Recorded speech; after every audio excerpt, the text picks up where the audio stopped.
এটা হচ্ছে তোমার সারপ্রাইজ। দেখো, আমি সুস্থ হয়ে গেছি, নিজের পায়ে দাঁড়ায় আছি। তুমি সত্যি দাঁড়িয়ে আছো? আমাকে চিনবে দাও তো, কল্পনা দেখতেছি না তো। কল্পনা না, সত্যি। তুমি তোমার ভালোবাসা দিয়ে, তোমার সেবা দিয়ে কল্পনাকে সত্যি করে দিছো।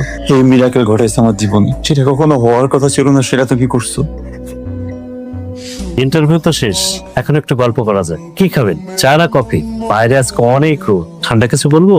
নো থ্যাঙ্কস স্যার, আমি কিছুই খাবো না। আপনার সিভি বেশ গোছানো, আপনার আগের অভিজ্ঞতাগুলো বেশ ভালো।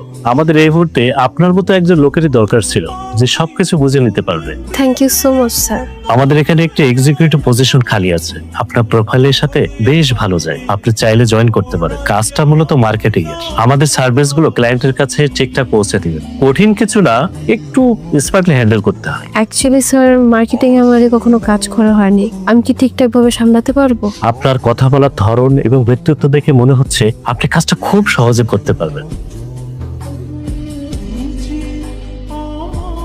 তোমার এই সীমাহীন ত্যাগ আর ঋণের বোঝা আমি বইতে পারছি।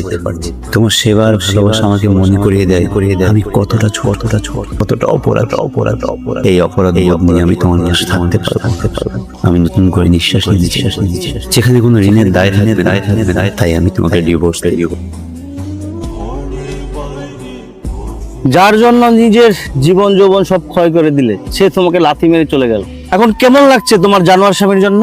খবরদার, আমার স্বামীকে নিয়ে একদম উল্টাপাল্টা কথা বলবেন। আমি চেয়েছিলাম আমার স্বামী নিজের পায়ে দাঁড়ান, সে সেটা পেরেছে। এটাই তো আমার সবচেয়ে বড় জয়। এটা তোমার জয় না, এটা তোমার পরাজয়। সে শুধু নিজের পায়ে দাঁড়ায়নি, সে এখন হাঁটতে শুরু করেছে অন্য কারো হাত ধরে। সে তোমার জায়গায় অন্য কাউকে বসিয়ে রীতিমতো ঘর সংসার গুছিয়ে নিয়েছে। সে সুখে আছে, আর তুমি রাস্তার ধুলোয় পড়ে আছো। করুক না সে সংসার, আলম ধুকে ধুকে মরুক, এটা তো আমি কখনোই চাইনি। আমার ত্যাগের বিনিময়েও যদি একটা সুন্দর জীবন পায়, ওই জীবনে আমার থাকা না থাকা গুরুত্বপূর্ণ। তাছাড়া আমি সবসময় চেয়েছি আলম সুখে থাকুক, হাসি খুশি থাকুক।